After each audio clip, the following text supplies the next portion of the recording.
2024 વર્ષ અત્યારે હું 22 મુદ્દા ઉપર વરસાદની આગાહી બી ખગોળ વિદ્યાના આધારે આપું છું. આવતું વર્ષ ચોમાસું જે અત્યારે વર્ષ સારું જાય તેવું મારું પૂર્વાનુમાન છે. ને તારીખ 11/5 થી 15/5 માવઠું થશે અને 29/5 થી 31 એક વાવાઝોડા છે. વરસાદ રોહિણી નક્ષત્ર થાય અને બે છે કેરળની અંદર ચોમાસું બેસી જશે.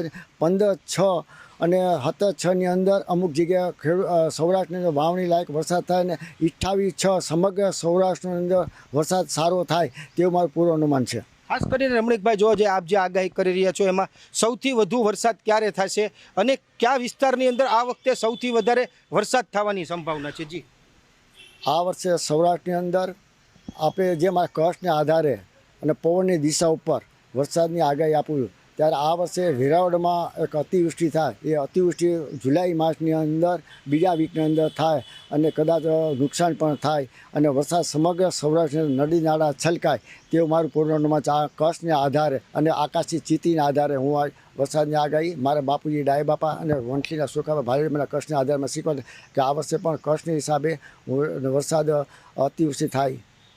ખાસ કરીને જોવા જાય તો આપ જે ખગોળ વિજ્ઞાનના આધારે કરો છો તેમાં 22 જેટલા આપ મુદ્દા કહી રહ્યા છો. તેમાં ખાસ કરીને અખાત્રીજનો પવન હોય છે, હોળીની જાળો છે, શરદ પૂનમનું આપ જોઈ શકો છો. એમાં કઈ રીતે આપ અનુમાન કરો છો?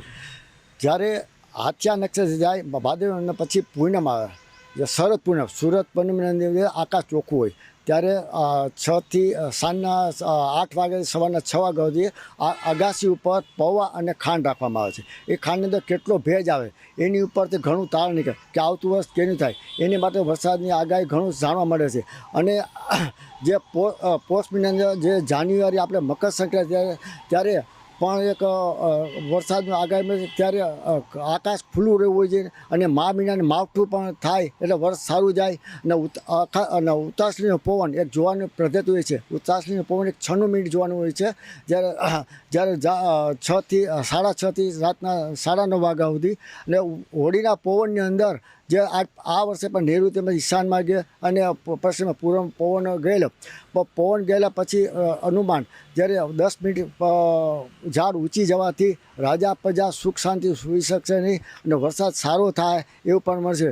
કારણ કે જે હોળીની ઝાડની અંદર સખત તાપ હોય, જે 8 હોળી ઝાડ જે ઘણા ખેડૂત જોયા પણ જ્યાં નમેલી હોય છે, વેરાળ બાજુ નમેલી હોવાથી તે જે ખરે ત્યારે અતિવૃષ્ટિ થાય.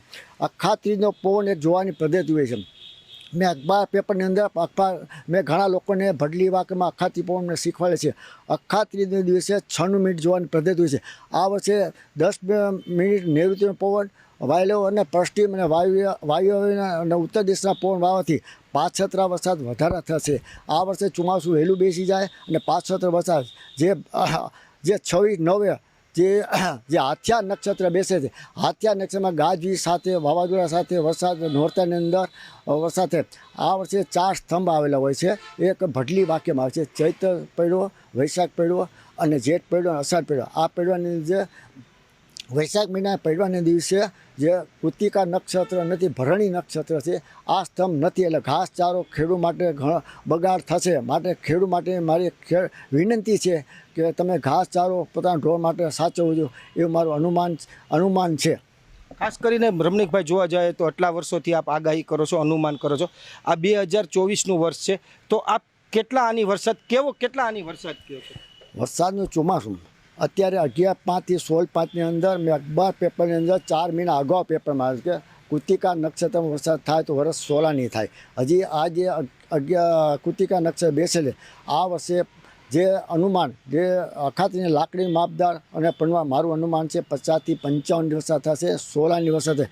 હજી જો કૃતિકાના નક્ષત્રમાં વરસાદ થાય તો વર્ષ સારું જાય એવું મારું અનુમાન છે. ખાસ કરીને આપે વચ્ચે જણાવ્યું કે એક પૂછડીયો તારો છે જે આજથી 50 વર્ષ પહેલાં બતાણો હતો, એ આવતા 2 વર્ષમાં બતાય છે. શું છે એનું કારણ?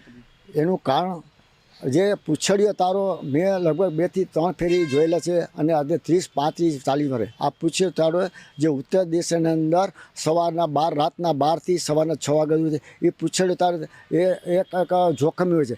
રાજા પ્રજા સુખ શાંતિ લડાઈ થાય, અતિવૃષ્ટિ થાય, હોનારત થાય, આવું આખા ઓલ ઇન્ડિયાની અંદર થાય એ મેં ઘણા પણ મારી પાસે પુરાવા સહિત છે. પણ અને આવું એક બનાવ બને અને જ્યારે વરસાદ થાય જ્યારે ચંદ્રની અંદર મોટા કુંડાળો હોય છે. ખેડૂત માટે તમે શીખી લેજો કે ક્યારે વાવણી હોય. જે ચંદ્રની અંદર મોટા કુંડાળા નાના કુંડાળ હોય એટલે 10 દિવસ અંદર 20 દિવસ અંદર અમે વાવણી વરસાદ જે છે.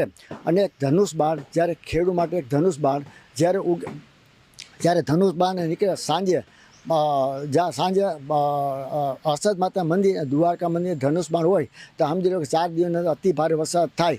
અને ચોમાસાની વિદાય જ્યાં ધનુષ બાણ, જ્યાં અંબાજીમાં ગિરનાર ઉપર ધનુષ બાણ નીકળે તો સમજી લો ચોમાસુનું વિદાય થાય. જે ચોક્કસથી તો આ હતા રમણીક વામજા છે. છેલ્લા 33 થી 35 વર્ષથી જે વરસાદનું છે તે પૂર્વાનુમાન કરી રહ્યા છે અને હાલ પણ તેમનું કહેવું છે કે વરસાદ ખૂબ સારો થશે અને 50 થી 55 ઇંચ વરસાદ થશે અને 16 આની વરસ થશે. અતુલ વ્યાસ, ન્યૂઝ 18 ગુજરાતી, જુનાગઢ.